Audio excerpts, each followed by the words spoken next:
Vamos celebrar a Deus com a palavra. Como é bom estar na casa do Pai, amado. Às vezes quando não podemos vir um domingo ou outro, quantas faltas nos fazem. É verdade.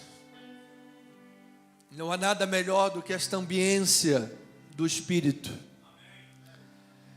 Onde o Espírito Santo, irmãos, baixa vistas, passeia. É maravilhoso. É por isso que é uma guerra terrível contra a oração, amados. Você vai orar, gente, acontece de tudo. Porque quando a pessoa ganha o gosto pela oração, é maravilhoso. Céus se movem e a terra treme. Louvado seja Deus. Amém? Vamos ouvir a palavra. Então, fé ou incredulidade é o tema desta manhã, baseados no texto de 11, 22 a 23. A resposta que se dá ao Evangelho determina se haverá bondade ou severidade no dia do juízo. Então, fé ou incredulidade.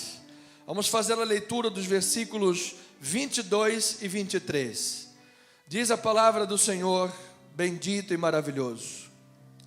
Considerai, pois, a bondade e a severidade de Deus. Você veja que quem está escrevendo, amado, é Paulo, é o apóstolo Paulo. Ele está aí, Paulo, o pregador da graça, está dizendo: considere a bondade e a severidade de Deus. Para com os que caíram, severidade. Mas para contigo, receba aí, amado, na tua vida, a bondade de Deus. Se nela permaneceres, de outra sorte também tu serás cortado. Eles também, se não permanecerem na incredulidade, serão enxertados, pois Deus é poderoso para enxertar de novo. Deus está aqui, Paulo está pensando em nações, pensando em grupos. Está dizendo, se os judeus não permanecerem incrédulos, serão enxertados de novo. E vocês, gentios, nações, não se orgulhem. Não se orgulhem. Vamos entender. Olha, Deus tem coisas poderosas para tratar com a sua igreja nesta manhã. Vamos orar a Deus. Eleve teus pensamentos a Jesus Cristo. Pai, obrigado. Estamos diante do texto. Estamos diante da palavra. Ó Deus, nós poderíamos trazer aqui Shakespeare, Nietzsche. Nós poderíamos trazer Bauman. Nós poderíamos trazer qualquer escritor ou de Erno ou da cultura clássica, da sabedoria dos homens. Nenhum deles teria poder de transformar. Mas o Evangelho de Deus é poderoso. É poderoso para curar as feridas, para transformar a alma, mesmo que seja exortativa. Nós vimos, Pai, na palavra, o caso de Jonas, o profeta emburrado, que querendo dar uma atrapalhada nos planos de Deus, pregou a pior mensagem que poderia para os ninivitas, só condenação e exortação. Só que o plano dele deu errado, porque a cidade toda se converteu a Jesus, a Deus. Tanto, Pai, que nesta manhã a palavra possa penetrar os nossos corações, possa alcançar fundo a nossa alma, possa trabalhar no nosso interior, trabalhar na nossa mente, nos nossos pensamentos, para que possamos andar de forma agradável ao Senhor Jesus. Esse é o nosso projeto, esse é o nosso objetivo. E nós oramos em o nome de nosso Senhor Jesus Cristo. E o povo amado de Deus e também aqueles que estão pela internet digam amém e amém. Louvado seja Deus. Obrigado, pastora, obrigado, músicos, louvado seja Deus. Amada igreja de Jesus, povo santo de Deus, ovelhas deste ministério, ministros de uma nova aliança, e quem está de acordo, diga amém aí do seu lugar.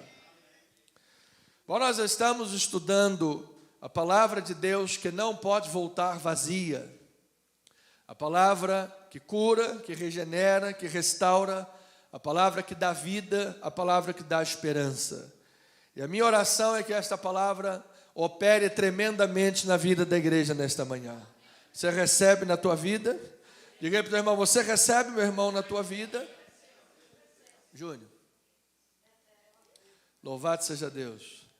Pois bem, em meio à apostasia aparentemente total e ao terrível julgamento e destruição decorrentes do afastamento de Deus, o Senhor sempre teve um subgrupo, o Senhor sempre teve um grupo dentro de um grupo maior, que permaneceu firme e fiel. Ou seja, o povo de Israel, ao longo da história, se desviou diversas vezes, se desvirtuou por caminhos estranhos. Você lembra no período dos juízes, que o povo se desvirtuava, e então Deus levantava um juiz, um homem carismático, com a unção de Deus. O carisma não é como hoje a gente pensa carismático, que ele é engraçado. Não, carismático era a unção de Deus na vida dele, e então o povo retornava para os caminhos do Senhor, o povo retornava para a obra de Deus. Então esta era a ação de Deus na história. Ou seja, a mão e a graça de Deus sempre conduziu o seu povo de volta. Por quê? Porque Deus é um Deus de misericórdia. Diga graças a Deus por isso.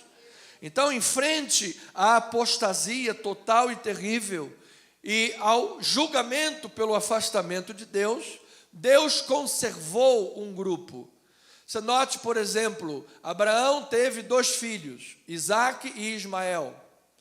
A promessa continuou por quem? Por Isaque, não por Ismael. Ou seja, um grupo dentro de um grupo maior. Depois, Abraão, Isaque, Jacó ou Esaú. Ele disse, os meninos estavam no ventre ainda, não tinham nem espirrado. O bebê não teve oportunidade nem de dar o primeiro choro. E a Bíblia diz, amei a Jacó, porém me aborreci de Esaú. Ou seja, um grupo dentro de um outro grupo. E então, de Jacó vem 12 tribos, as 12 tribos de Israel. E você sabe que lá nos idos de 700 e poucos antes de Cristo, as 10 tribos do norte, porque depois da morte de Salomão, o reino de Israel se dividiu em reino do norte e reino do sul, por causa das taxas de Jeroboão. E então se dividiu em 10 tribos para o norte e 2 para o sul. As 10 tribos do norte foram dizimadas, sumiram. E então desceram uma parte que tenha sobrado, e permaneceu as 2 tribos do sul, Judá e Benjamim, da qual Paulo faz parte, da tribo de Benjamim. Então, a partir dali, ano 586, este povo passa a ser conhecido como povo judeu. Por quê? Por causa da tribo de Judá. Ou seja, as 2 tribos das 12, um grupo, um subgrupo, dentro de um grupo maior. Então essa sempre foi a história. Deus sempre manteve um remanescente fiel. E eu quero lhes dizer, amado, que em meio a 7 bilhões de pessoas no mundo, no meio deste grupo grande, Deus tem um subgrupo, uma pequena parcela dessa gente. Está você e estou eu, em nome de Jesus Cristo. Oh, louvado seja o nome do Senhor. E eu quero declarar, amado, que Deus quer usar a tua vida grandemente. Deus quer usar a tua vida, a tua casa, a tua família, teus lábios. Deus quer usar a nossa igreja nesta nação. Deus quer usar a igreja de Jesus. Tem muitos pastores, homens de Deus, ministérios sérios à volta do mundo, desenvolvendo a obra de Deus, e que Deus possa tocar milhares e milhares de gente nesse mundo, através de pessoas comprometidas com Ele. Se você faz parte desse grupo, diga, eu creio, eu amém, que Deus me use em nome de Jesus. Então, porque é este subgrupo que Deus usa, amado, é sobre este grupo que Deus faz infinitamente mais. É sobre este grupo que Deus deu a missão da evangelização. Ele poderia usar o anjo Miguel, o Gabriel, o arcanjo, o Rafael. Ele poderia enviar milhares de anjos, mas não. Ele é Deus, Ele é soberano. Ele disse, deu à igreja, ide e pregai o evangelho a toda criatura. Então é comigo e com você que Deus está contando nesta manhã. Portanto, igreja de Cristo,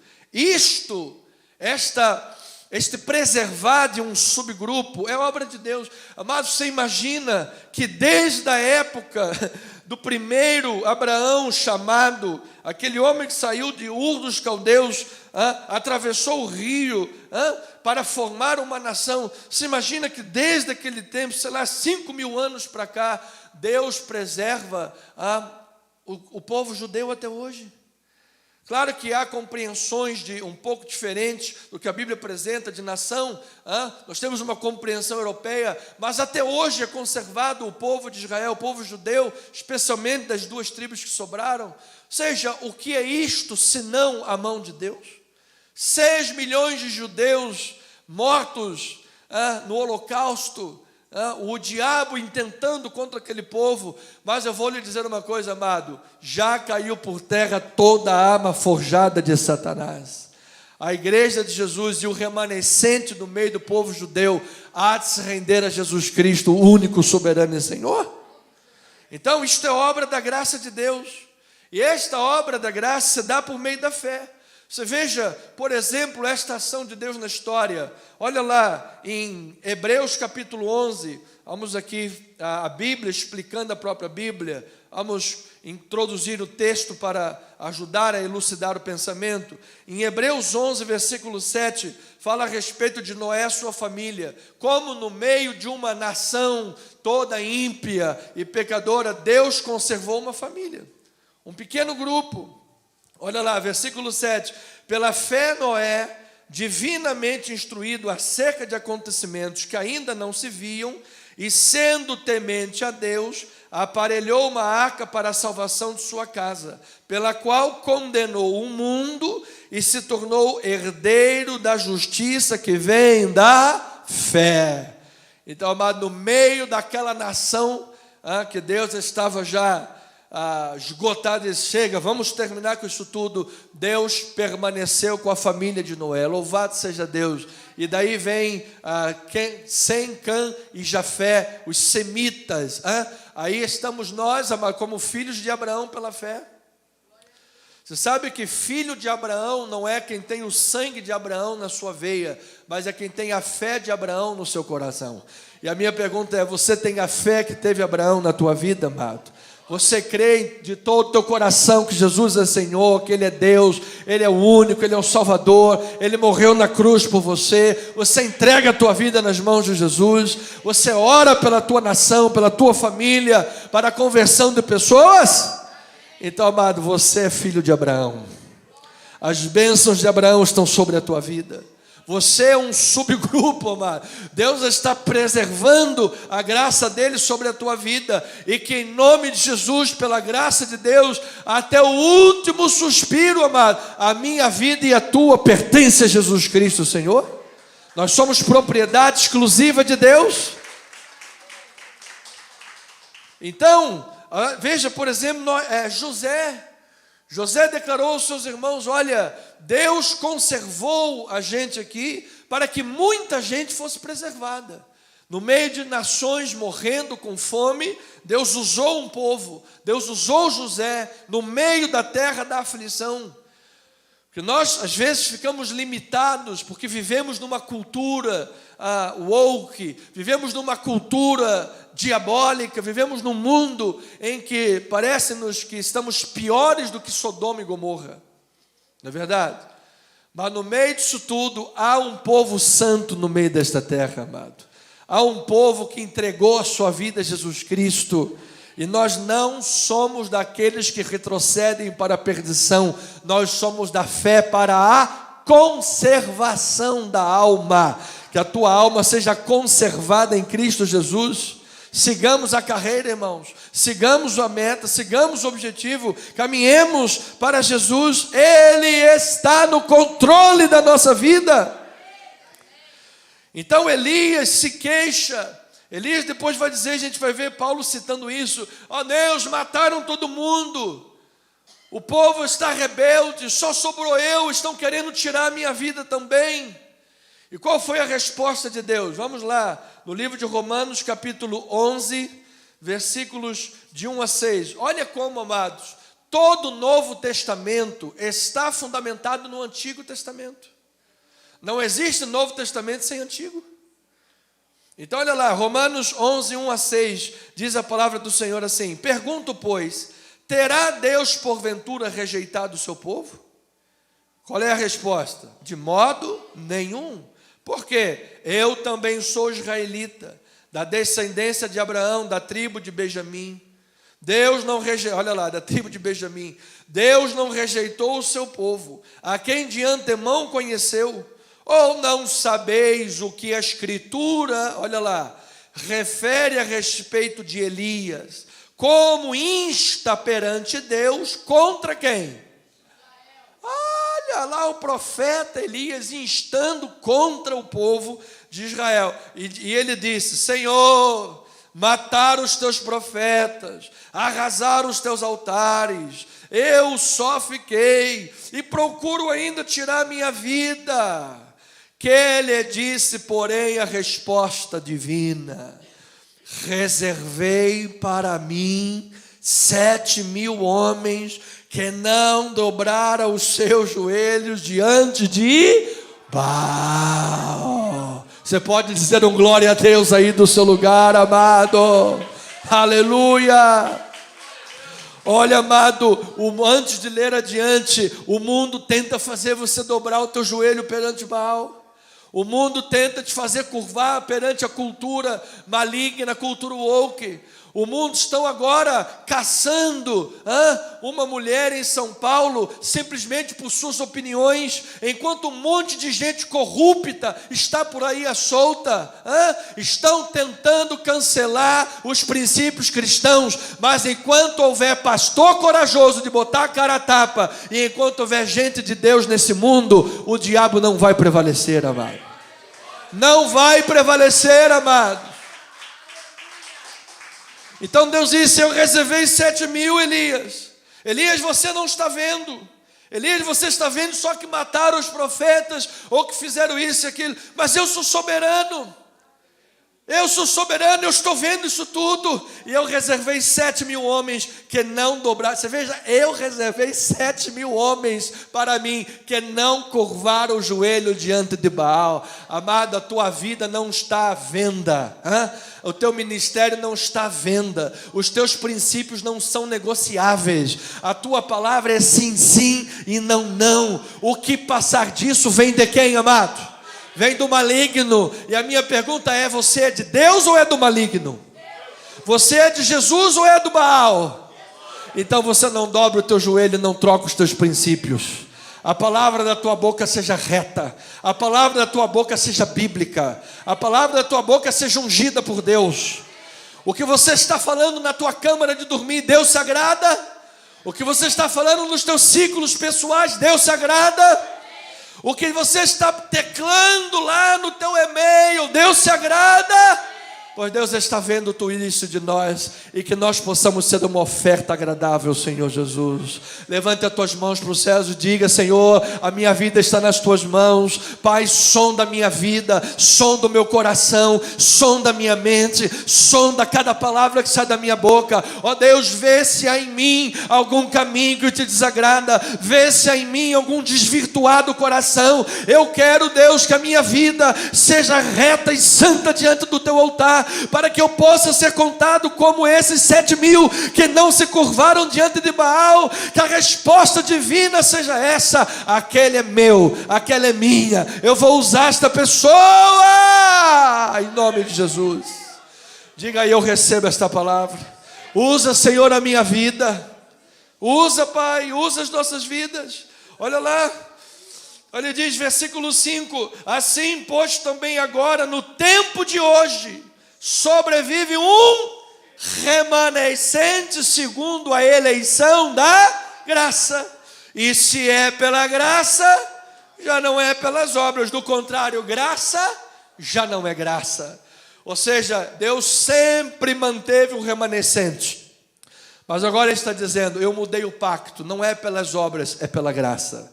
Eu permiti um pacto antes disso. Para quê? Se Deus é soberano, para que Ele permitiu a lei, permitiu tudo aquilo, exatamente para conduzir até Cristo, e nós entendermos que pela lei, somente o nosso pecado é mostrado, mas agora, pela graça de Deus, você vai fazer a vontade do Senhor, amado. Pela graça de Deus, que esta fé na tua vida seja conservada. Eu sou da fé, diga, eu sou da fé, para a conservação da alma. Então, ovelha amada, a decisão soberana de Deus de entorpecer o povo de Israel para as coisas espirituais, que faz isso referência à nação toda, amado, isso foi uma bênção para nós.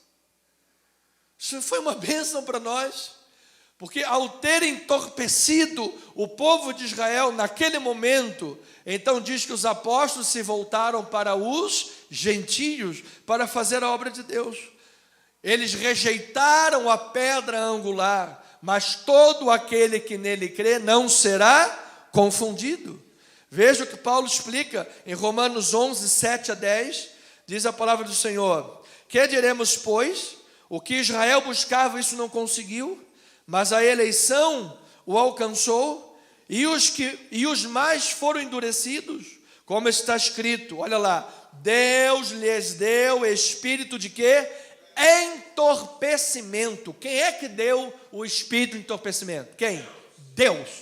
Neste caso, foi Deus. Deus deu o espírito de entorpecimento, olhos para não ver e ouvidos para não ouvir, até o dia de hoje.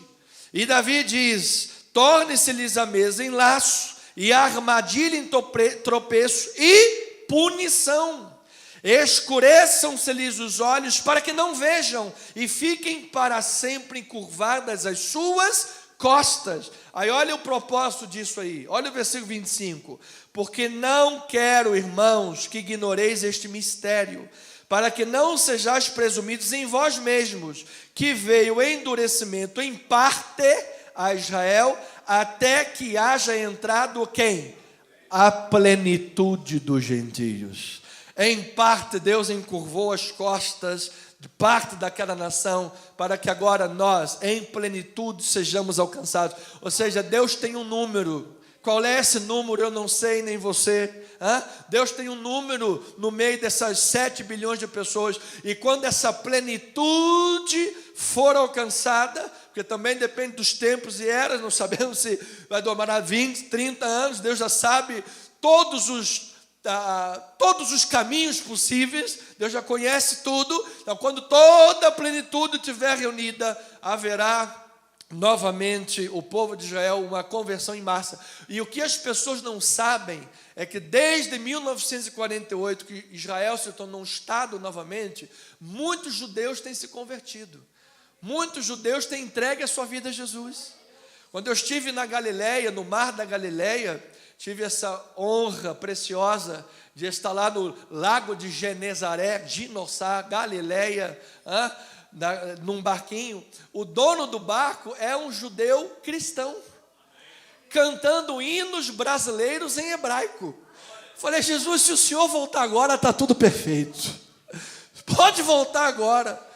A gente levantou a bandeirinha do Brasil e cantando aleluia, santo. Irmão, tu imagina, lá 12, vários discípulos, um irmão judeu convertido, e ele dizendo: muitos têm rachado com a religião, rachado com a raiz, e muitos têm dito: eu sou de Jesus Cristo. A minha vida é de Jesus Cristo. Vamos dar um aplauso forte, lindo ao Senhor. Obrigado, Deus. Então, amados, Israel rejeitou a lei, Israel tropeçou e matou profetas. Jerusalém, Jerusalém, chorava Jesus, que mata os seus profetas. Israel foi enviado para o exílio. E nós, somos melhores do que eles? Não. E o povo gentílico, o que é que tem feito nos dias de hoje? O que é que nós temos feito?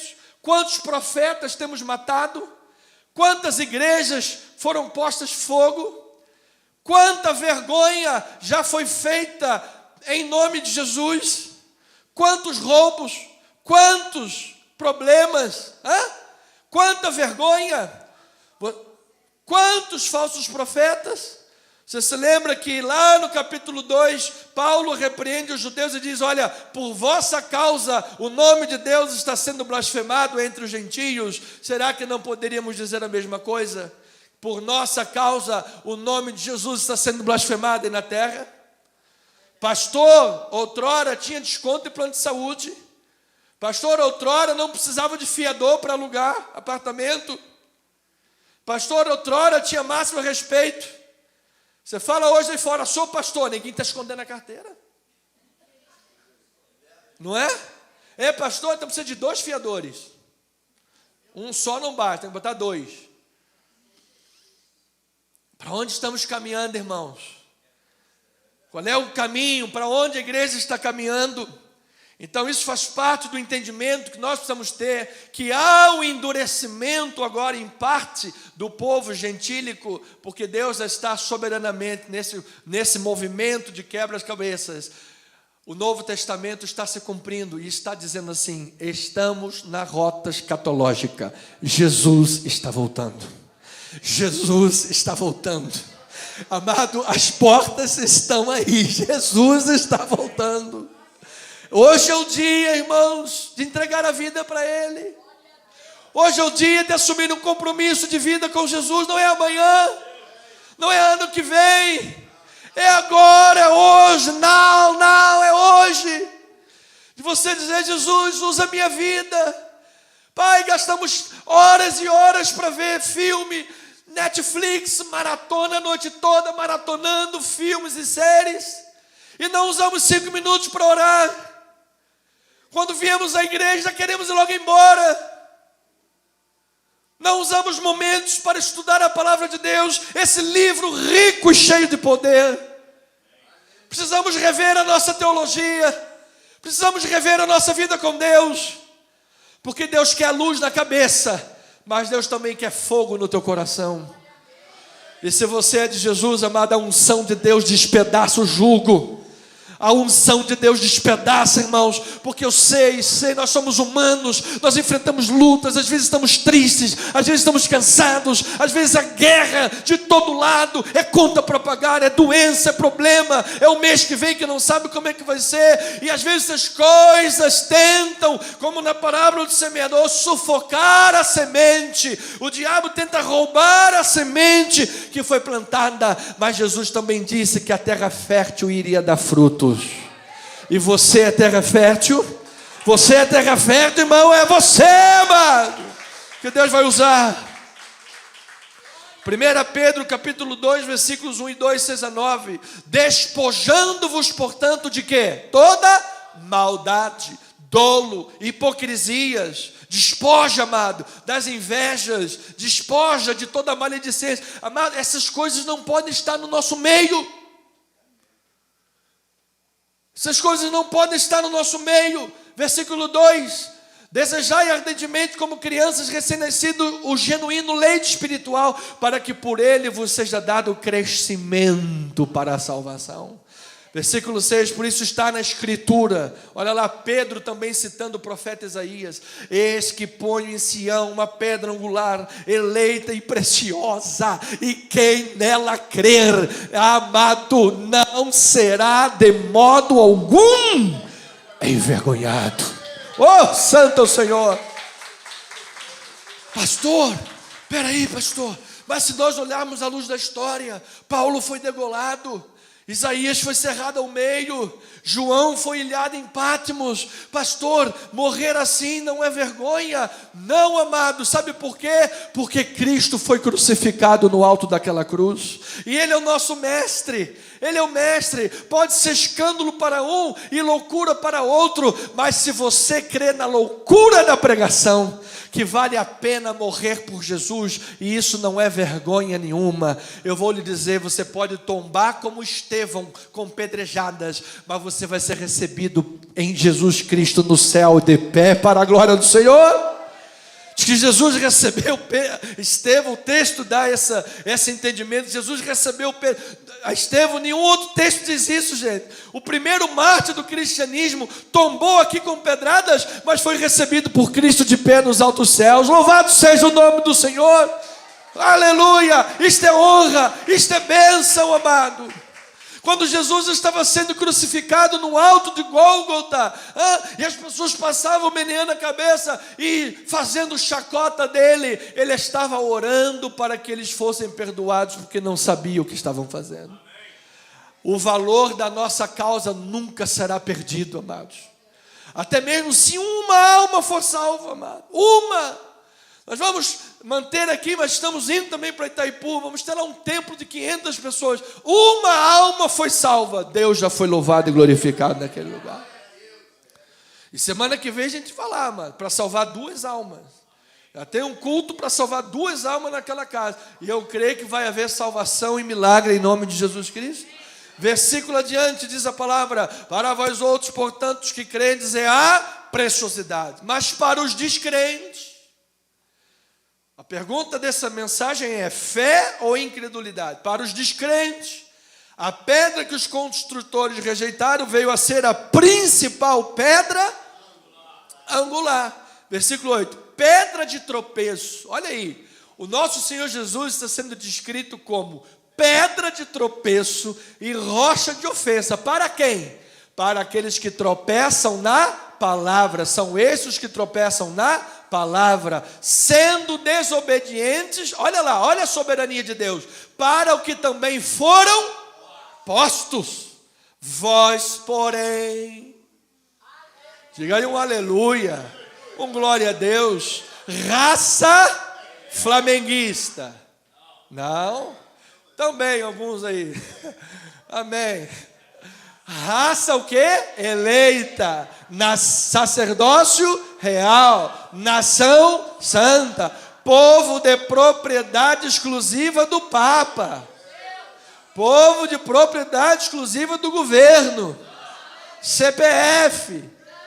Claro que não, amado. Você é exclusivo de quem, amado? Levanta a tua mão e diga assim: eu sou exclusivo de Deus. Diga assim: Deus, e somente Deus, é o dono da minha vida. Diga: o meu corpo, minha alma, meu espírito são propriedade exclusiva de Deus. Deus, Deus, a fim de proclamar as virtudes daquele que vos chamou das trevas para a sua. Você está na luz. Eu só vejo gente iluminada na minha frente, amado. Manda lá e te cortar essa luz, que já tem muita luz aqui, amado. Você é luz do mundo e sal da terra, amado. Da SEDAI a gente já tem aqui para cortar a água se precisar. Manda lá light também. Aqui é luz, é água, é tudo, irmão. Então olha para o teu irmão e diga: meu irmão, você é muito abençoado, irmão. Você é feliz, irmão. Não adie a tua felicidade, não adie a tua alegria. Não adie. É hoje, é agora, é hoje. Você é povo de Deus hoje, irmão. Você é de Deus, irmão. Satanás não tem o controle da tua vida. Satanás não tem a última palavra na tua vida. Quem tem o controle é Jesus. Ponto. Paulo está mostrando, portanto, à igreja de Cristo que quem está no controle do movimento das nações não são os reis, não é o faraó, não são os governos, não era o sinédrio, não era Roma. Jesus não havia sido crucificado pela trama de Judas com os romanos e o sinédrio. Paulo estava mostrando que o Deus soberano estava no controle de todas as coisas. Então, no Antigo Testamento, Deus mostrou bondade para com os israelitas e severidade para com os gentios. Mas hoje, Deus tem mostrado bondade para os gentios e severidade para com os israelitas. 1948 anos desterrados da terra que Deus havia prometido a Abraão, Isaque e Jacó. Mas agora, de lá para cá, há um movimento de sincronização, amados. Porque gentios e judeus fazem parte do mesmo corpo. O corpo de Cristo Jesus. Então, o último desígnio de Deus, qual é? É demonstrar misericórdia para com todo aquele que nele crê. Esse é o último desígnio. Desde quando Deus chamou, desde o Éden, mas vamos falar de Abraão. Desde Abraão, em ti serão benditas o quê? Todas as famílias da terra. Não diz só de Israel, da terra. Mas ele começou de um ponto de partida. Para que Israel fosse modelo para as nações. E foi. Realmente um grande modelo, qual? De fracasso. Ninguém pode servir a Deus na força da lei. Pastor, mas se Deus fizer hoje um milagre na minha vida, eu te digo que eu mudo esse mundo. Não muda nada. Deus abriu o mar vermelho para Moisés e depois do mar o povo já estava reclamando. Deus mandou chuva, sol, fogo, tirou o povo do Egito. Amado, milagres externos não promovem conversão interna, não promove. Mas hoje, se você entrega a tua vida a Jesus e crê no Evangelho, assim, aí você pode mudar o mundo. Aí você pode dizer, bem-aventurados são os que não viram, mas creram. Bem-aventurado, Jesus inverte a pirâmide. Você está chorando, bem-aventurado, porque você será consolado. Está sendo perseguido, bem-aventurado, porque antes de você os profetas também foram perseguidos, mas haverá um grande galardão para você no céu. Bem-aventurado, amado. Eu acho que se a gente pegasse Jesus fisicamente, colocasse para pregar hoje em alguns lugares aí, não tinha ninguém para ouvir.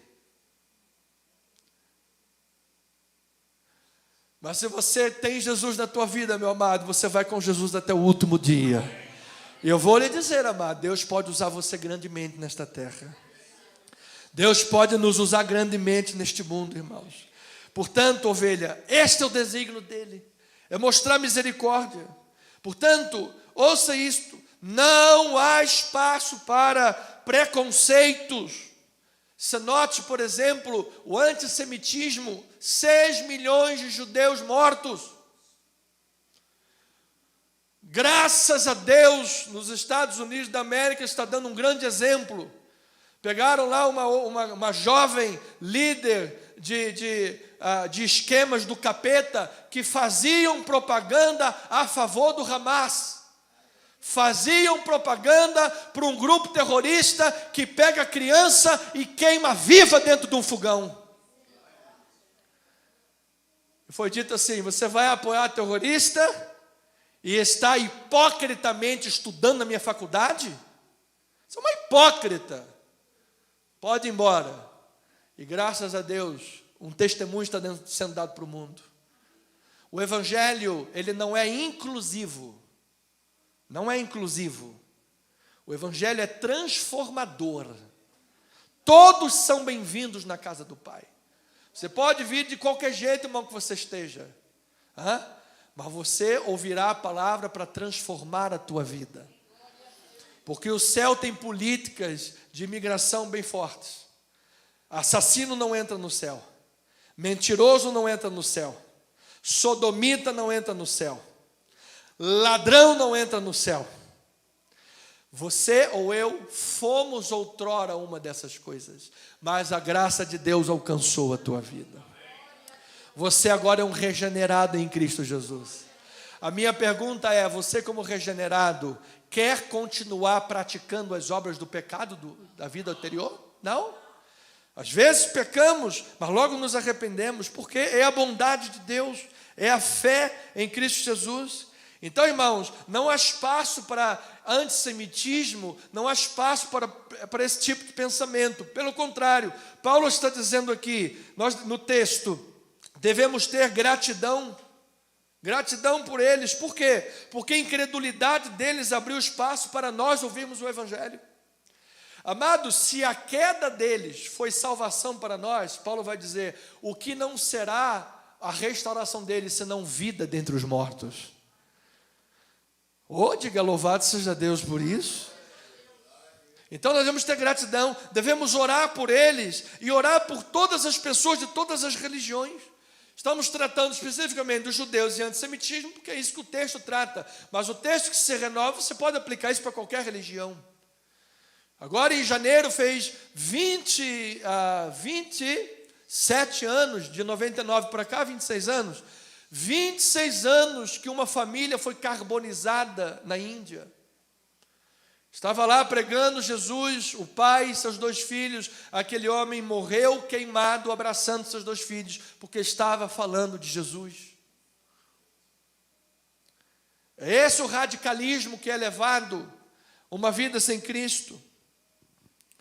Então precisamos orar por todas essas pessoas para que recebam a Jesus, para que sejam convertidas. Então, os 2 resultados da incredulidade de Israel, quais foram, pastor? Primeiro, a conversão dos gentios. Eles foram endurecidos, para nós temos oportunidade. Segundo, eles mesmos são postos em ciúmes. Paulo vai falar isso para quê? Para que através desse ciúme, peraí, olha, tudo estava apontando para o nosso Messias, o Messias é judeu. Aí tem um monte de cristão aí, antissemita. Mas, gente, o teu Senhor, que você diz que é teu Senhor, era judeu também. E aí ele diz, espera aí, mas o Messias era nosso, as promessas eram nossas, e agora a gente vai ficar aqui, vai deixar a banda passar tocando pela janela? Não, eu quero esse Jesus para a minha vida também. É isso que Paulo está dizendo. Olha lá em Romanos 11 a 16. E amado, eu vou dizer uma coisa, Deus é soberano, Deus pode, de meios misteriosos, alcançar o coração de pessoas. Tem gente que Deus alcança o coração só na mesa de um hospital. Tem gente que Deus alcança o coração só na hora da morte. Nós não conhecemos o coração do homem, é terra que ninguém anda, mas Deus anda nessa terra e Deus sabe como converter os seus. Então olha lá, pergunto, pois, porventura tropeçaram para que caíssem? De modo nenhum, mas pela sua transgressão veio a salvação aos gentios. Para quê? Para pô-los em ciúmes. Deus nos salvou para botar a gente dele em ciúmes. Louvado seja Deus, Pai, obrigado. Ora, se a transgressão deles redundou em riqueza para o mundo, e o seu abatimento em riqueza para os gentios, quanto mais a sua plenitude. Dirijo-me a vós outros que sois gentios, visto pois que eu sou apóstolo dos gentios, glorifico o meu ministério, para ver se de algum modo posso incitar a emulação, ao ciúme, à contenda, os do meu povo e salvar algum deles. Porque se o fato de terem sido eles rejeitados trouxe reconciliação ao mundo, o que será o seu restabelecimento, senão a vida dentre os mortos? Ou seja, Paulo está dizendo aí uma indicação escatológica, note isso, que é o tempo do restabelecimento do povo judeu, será tempo de vida entre os mortos, ou seja, o dia do retorno de Jesus, escatologia. Versículo 16, e se forem santas as primícias da massa, igualmente o será sua totalidade, se for santa a raiz, também o serão os seus ramos. Ou seja, amado, que Deus continue usando o crescimento do povo gentílico com a volta do mundo, para alcançar gente de Israel, e nós possamos todos juntos dizer, louvado seja o nome do Senhor. É Deus que está na sua soberania fazendo a obra. Então, amados, o holocausto é uma triste lembrança dos horrores do antissemitismo. Logo, não pode haver nenhum tipo de preconceito no nosso meio. Ou seja, nós fomos chamados a pregar o evangelho a toda criatura. Toda criatura. Mas estava falando isso ontem o presbítero. Verdade? Ou seja, às vezes você vê, se a pessoa está lá trabalhando de Uber ou de táxi, alguma coisa, amado, ele estava contando testemunho de uma pessoa que é um Uber, e tem lá a foto na igreja, no paletó, tudo na igreja, e aí o cara, quando entrou no carro dele, aí disse para ele assim, olha, eu achei que você não ia pegar a minha corrida, porque a minha foto está lá no centro e tudo mais, E a resposta dele, não, filho, eu estou aqui trabalhando e essa aqui é a minha oportunidade de falar de Jesus. Amado, nós fomos chamados para falar de Jesus a todas as criaturas.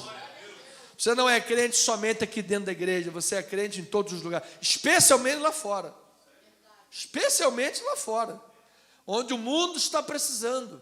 Porque ser crente no meio da igreja é fácil, está todo mundo de mão levantada, um ali está chorando, outro, oh, glória a Deus, outro está ajoelhado, outro está cantando, maravilhoso. Mas lá fora, quando a pessoa te persegue, a pessoa, olha lá o crente, e você dá o testemunho. Então, amado, pregue a palavra de Deus. Se haverá bondade ou severidade para esta pessoa, é a resposta no dia do juízo, é a resposta que ela dará ao evangelho, mas isso pertence a Deus e a ela. Sobre a minha vida e sobre a tua vida que crê em Jesus Cristo, bondade de Deus sobre a tua vida. Eu quero declarar esta manhã misericórdia de Deus sobre a tua vida. Louvado seja Deus nesta manhã. Então, queridos cristãos gentios, não menosprezem os judeus incrédulos. Não menosprezem ninguém que está andando aí fora. Sabes por quê, amado? Porque Deus pode salvá-los assim como salvou você. Deus pode transformar a vida deles como transformou a tua e a minha. Então, conjecture comigo, amado. Imagine se Israel tivesse recebido Jesus como Messias. Não, esse é o Messias, sim, amém. Ele veio para os seus e os seus receberam, glória a Deus. Jesus não teria sido crucificado e nós não teríamos chance. Então, não, você e eu não somos melhores do que eles. Nós somos tão carentes da graça como eles. Então, nesta manhã, nosso chamado é ter gratidão por toda a obra soberana de Deus no mundo. Nosso chamado é ter vida de oração por eles e por todos que estão perdidos no mundo. E o nosso chamado é falar de Jesus, porque certamente Jesus vai usar a minha e a tua vida para promover a fé em nome de Jesus. E é pela graça. Então, o cristão gentio deve muito à herança espiritual. Veja lá de Israel. Romanos 11, 17, dentro do texto, e versículo 18, ele diz assim: se porém alguns dos ramos foram quebrados, e tu, sendo oliveira brava, foste enxertado em meio deles, e te tornaste participante da raiz e da seiva da oliveira, não te glorie contra os ramos, porém, se te gloriares, sabe que não és tu quem sustentas a raiz, mas é a raiz que sustenta a tua vida, louvado seja Deus. Então Paulo está dizendo assim, cuidado com o orgulho, porque lá atrás, esse foi o erro deles, a jactância, o orgulho. Quando Paulo começou a escrever a carta e disse assim, vem cá, vocês não entenderam muito bem, vocês não foram justificados pela lei, não. Não é porque nós temos a Torá, não é porque nós temos o corte do prepúcio, a circuncisão, nós temos a nossa religião, grande religião. E Paulo diz, vocês não entenderam nada. Quem é que vocês têm como a grande referência de vocês? O Abraão, vosso pai. Pois é, Abraão, vosso pai, foi circuncidado foi justificado já estando circuncidado ou antes da circuncisão? Antes da circuncisão. Ele foi justificado pela fé, 29 anos de ser circuncidado e 400 anos antes da lei. Ele foi justificado pela fé. Pois está dizendo, vocês estão seguindo Abraão, mas estão seguindo qual Abraão? Porque o Abraão que eu conheço foi justificado pela fé. Então, meu amado, você também, assim como eu, somos justificados pela fé. E agradecemos a herança espiritual que recebemos. Portanto, não te glories. A graça de Deus joga nosso orgulho lá embaixo. Sabe por quê? Você tem acesso ao céu. Amém. Você tem acesso à Nova Jerusalém. Amém. Você tem acesso à vida eterna. Amém. Mas nada disso é mérito teu. Foi tudo pela graça de Deus. Então diga assim, eu sou o que eu sou pela graça. Então, irmãos, Israel foi cortado do povo de Deus em ocasião endurecido por causa da sua incredulidade, não porque nós somos bonzinhos ou melhores. Contrário, Deus agiu assim para salvar ambos, gentios e judeus, fossem alcançados. Romanos 11, porque às vezes nós, irmãos, como cristãos evangélicos, às vezes ficamos lá permitindo o que eles permitiram lá. Um orgulho, um sentimento, amado, joga por terra toda a jactância e sabe o seguinte, orar, como diz o teólogo, orar é para os fracos, e é por isso que eu oro, porque eu sou fraco. Todo orgulho vai embora da nossa vida, diga amém por isso. Você é um abençoado em Cristo Jesus. Olha lá, diz a próxima passagem. Vamos lá, irmão. Romanos 11, 19 a 21. Diz a palavra do Senhor: dirás, pois, alguns ramos foram quebrados para que eu fosse enxertado. Bem, pela sua incredulidade foram quebrados. Tu, porém, mediante a fé, estás firme. Não te ensoberbeças, mas teme. Quem recebe o temor de Deus no teu coração esta manhã, amado? Ó Deus, livra-me da soberba. Diga isso, amado, por favor. Diga: Deus, livra-me da soberba, livra-me do orgulho, livra-me, Senhor, desses sentimentos que não vêm de Ti, Pai. A Bíblia diz que devemos ter os mesmos sentimentos que houver em Cristo Jesus, que sendo Deus se esvaziou da sua glória. Joga por terra todo orgulho, joga por terra a jactância, joga por terra toda ostentação, joga por terra tudo que não vem de Deus. Amados, cristão é povo humilde, cristão é povo singelo, é povo simples, amados. Simples, a pureza e a simplicidade devidas a Cristo Jesus, o nosso Senhor. É assim que se identifica o povo cristão no mundo. Aí ele diz, versículo 21, porque se Deus não poupou, olha aí a exortação de Paulo, se Deus não poupou os ramos naturais, também não vai te poupar. Está falando a grande massa do povo romano, o povo gentio. E de fato, amados, se você fizer aí um pequeno cálculo matemático, somos 7 bilhões no mundo, qual é o percentual de gente cristã? Temos talvez aí 1 bilhão e pouco de gente convertida. E o povo de Israel, 20 milhões de pessoas no máximo. Temos lá talvez 20 e poucos % de convertido. Amado, nós não estamos com muita vantagem na frente, não. Mas graças a Deus em Cristo Jesus que você é este subgrupo que entregou a tua vida a Jesus. A minha pergunta é, você vai retroceder? Nunca. Diga jamais, jamais. Diga assim, eu sou de Deus, Pai. Minha vida está nas mãos de Jesus. Você está firme na fé, amado. Nós não somos dos que retrocedem. Então, nós devemos considerar a bondade e a severidade de Deus, olhando esta ação soberana de Deus na história, entre gentios e judeus, judeus e gentios, e devemos viver e depositar a nossa fé em Cristo Jesus. Porque se você confiar que vai permanecer firme na fé até o último dia, baseado na tua condição, no teu mérito, você vai cair. E talvez caia daqui a 1 hora, quando está na hora do almoço, se você colocar 3 pedaços de lasanha e 5 de picanha, já caiu.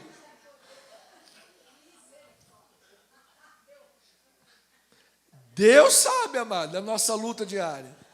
Romanos 11, 22, vamos lá, estamos nos 5 minutos finais. Romanos 11, 24 minutos.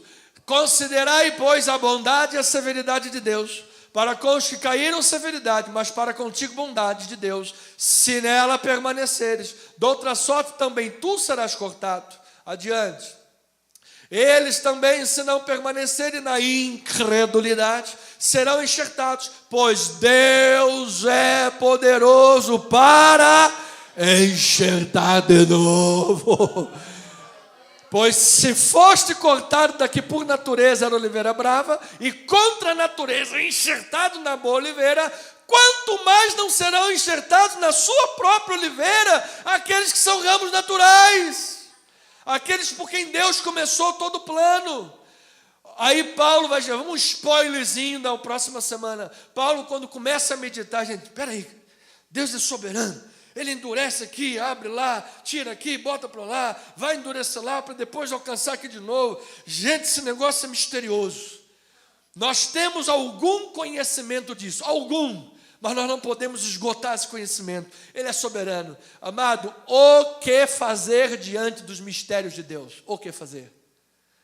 Só estender a mãozinha e louvar o Senhor. Oh, profundidade da riqueza! E tanto da sabedoria como do conhecimento de Deus. Quão insondáveis são os seus juízos e quão inescrutáveis os seus caminhos. Versículo 36, porque dele e por meio dele e para ele são todas as coisas. A ele, pois, a glória eternamente. Amém.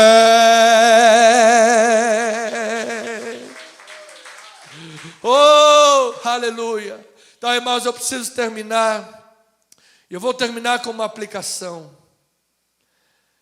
A igreja, vou citar aqui um autor, pastor e compositor, Cornélios Platinga Júnior. Ele diz assim: a inveja leva o homem a desejar o que é do outro. Ouça isto, porque eu quero terminar a aplicação desse texto extraindo algo que nos parece esquisito em primeiro momento. Olha o que esse pastor, compositor e pregador diz: a inveja leva o homem a desejar o que é do outro, mas o ciúme, só um minuto, irmão Davi, mas o ciúme, no que tange saudável, como zelo, o ciúme leva a pessoa a proteger o que já é dela. Às vezes a pessoa terá um ciúme de alguém, quando é algo saudável, não estamos falando daquele ciúme, pega roupa para cheirar e o cara não pode sair, é um ciúme doentio. Hein? Não, um zelo, ciúme em zelo, ele é o que já é dele, está protegendo o que já é dele. Olha o que Tiago capítulo 4, versículo 4 e 5 diz a palavra do Senhor: infiéis, não compreendeis que a amizade do mundo é inimiga de Deus? Aquele, pois, que quiser ser amigo do mundo, constitui-se o quê? A minha pergunta é: você quer ser amigo de Deus ou amigo do mundo? Amigo de Deus. Diga assim: eu quero ser amigo de Deus. E Deus quer que você seja amigo dele. Sabe o que Deus tem por você e por mim? Ciúmes. Tem aquela musiquinha? Eu tenho ciúme, ciúme de você. Olha lá, versículo 5. Ou supondes que em vão afirma a Escritura, é com ciúme que por nós anseia o Espírito, que Ele fez habitar em nós. Então, amados, Tiago está preocupado com a prática do cristianismo. Para ele não basta ter um credo ou fazer uma profissão de fé ortodoxa, e depois chegar ali na esquina, cair na sambinha do garrafa. Para Tiago, o importante é ter uma vida digna diante de Deus. E Paulo, quando escreve aos Romanos, nesse texto ele está também desafiando os cristãos a fazerem um balanço da vida, um diagnóstico da sua experiência com Deus, porque é impossível colocar-se diante do espelho da palavra e não identificar a necessidade de sermos corrigidos por Deus. Porque se você se coloca diante da palavra, se você se coloca diante da soberania de Deus e diz: Senhor, realmente eu sou um cara muito bom, eu sou tal, eu sou um cara que não preciso mudar nada, eu já estou num estado da vida totalmente maduro, já sei de tudo, já conheço de tudo. E o negócio é o seguinte: Paulo, quando exorta o povo, diz: olha, permaneça na fé, não, tu pode ser cortado também. Olha, não te orgulhe, você está achando que Deus rejeitou em parte o seu povo porque você é muito bonzinho? Não, foi por causa da incredulidade deles. E olha, Deus salvou vocês para colocar eles em ciúmes. Tipo assim, foi de tabela que Ele te salvou. Então, coloca a tua barbinha de molho, baixa o teu orgulho, porque tu só és o que és pela graça de Deus. O que fazer quando você olha para o espelho da palavra, se não louvar a Deus em Cristo Jesus? Judas, versículo 4, fala sobre uma das ameaças à igreja, que é o liberalismo religioso que leva ao orgulho carnal e uma vida que não honra os princípios da palavra, pois certos indivíduos se introduziram com dissimulação, os quais desde muito foram pronunciados, antecipadamente pronunciados para esta condenação. Homens ímpios, que transformam em libertinagem a graça de nosso Deus e negam o nosso único, soberano e Senhor Jesus Cristo. Então, irmãos queridos, você quer servir a Deus? Você quer agradar ao Senhor? Você quer ser visto por Deus como um obreiro aprovado? É com ciúmes que o Espírito anseia por você e você corresponde a isso entregando a tua vida para Deus? Ou você quer ser amigo do mundo ou você quer ser amigo de Deus? Eu quero ser amigo de Deus. Portanto, ovelhinha amada, nós não podemos ter uma ortodoxia morta. Ou seja, não pode existir um abismo entre a nossa teologia e a nossa vida. Não pode haver um abismo entre o nosso credo e a nossa conduta.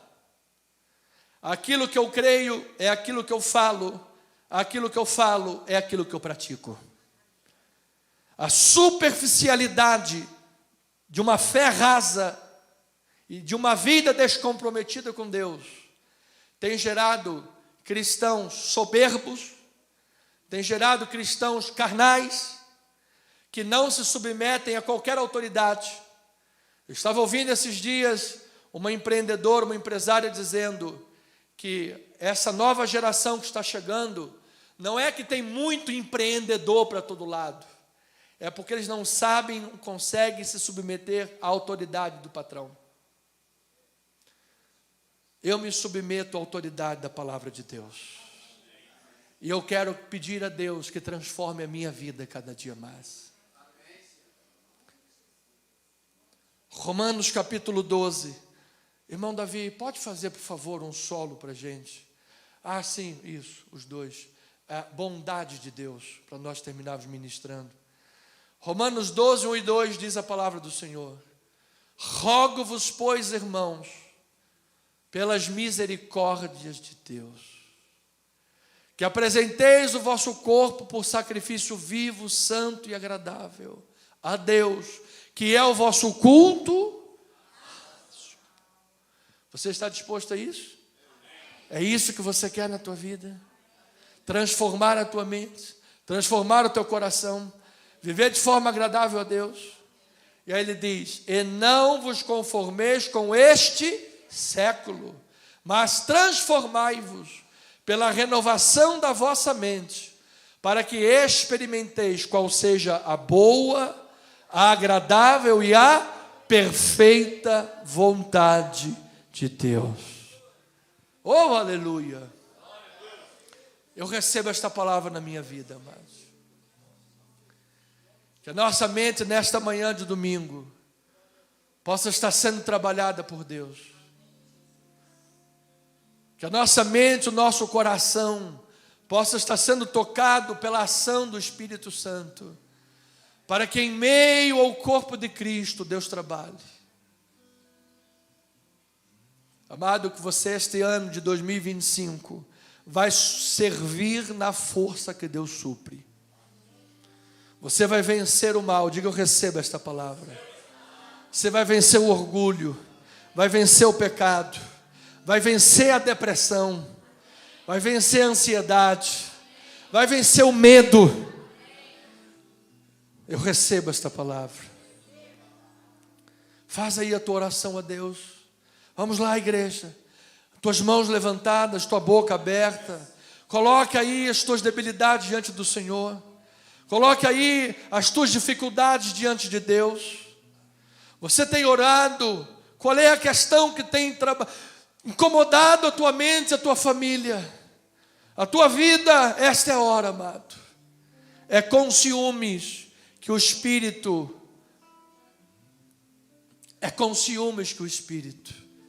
anseia por vós. Bondade de Deus. É com ciúmes. Pai, nós entregamos a nossa vida diante de Ti nesta manhã. Nós colocamos a nossa vida diante do Senhor. Nós colocamos as nossas ansiedades, as nossas preocupações, as nossas limitações. Nós colocamos, ó Deus, as nossas fraquezas, as nossas debilidades. Nós depositamos diante do Senhor, porque nós sabemos que Tu és poderoso para transformar. O Evangelho não é inclusivo, ele é transformador. E que nesta hora vidas estejam sendo transformadas, corações e mentes estejam sendo transformadas, que a ação do Espírito Santo de Deus esteja trabalhando na vida de cada ovelha neste lugar. Trabalha na minha vida, Deus, trabalha na vida da igreja, trabalha na vida de cada membro desse ministério, trabalha agora na vida de cada internauta que está participando desta reunião online. Ó Deus, quando nós observamos a Tua soberania que rege as nações, o que nos resta fazer é como Paulo fez, é cantar a bondade de Deus.